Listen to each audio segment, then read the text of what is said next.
nifyenaye abansi b'umuziki bamuteye umuririmvyikazi Kadie Kay mu gumutwara Channel Yiwe kopo burundu. Ni Kadie Kay muri kino gihe ari mu mubabaro, ari mu maganya yakomeye cyane mu kubura Channel Yiwe complètement.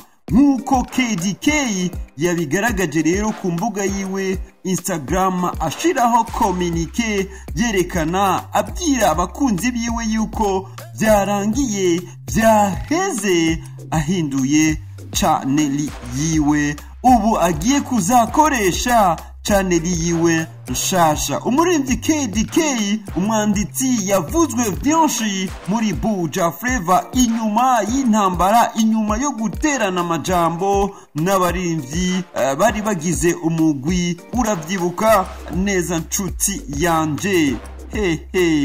Ni Kadie Kay umwanditsi w'indirimbo nka Bilissima, Mon Loge n'izindi indirimbo zakunzwe cyane. Ariko ndakwibutse yuko Kadie Kay ku rubuga rw'ugwa Channel hariko gusa indirimbo zibiri, uravyibuka Google indirimbo yakoranye n'umuririmbyi Masterland. Inyuma rero y'ukwezi bagerageza, inyuma y'ukwezi bakubita imitwe, bakubita ibifunsi hirya no hino kugira barabe yuko bogarukana iyo Channel Yiwe, ariko vyarangiye vyanse, vyarangiye la salale shida tupu. Habari sio nzuri ndugu yangu. Ndakwibutse yuko indirimbo Mon Loge yarimaze kurenza abarorezi imiliyoni 2, nayo indirimbo Google Mum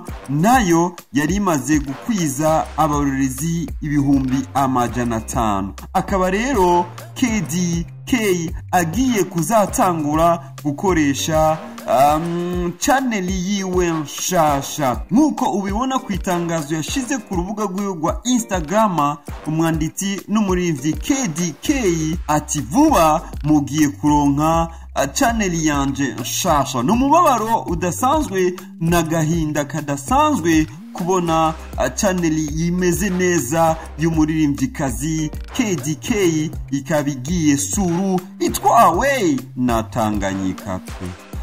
Pole sana, uwo n'umubabaro ukomeye. Ibi bintu birakunda kuba ku baririmbyi bacu ba BujaFleva.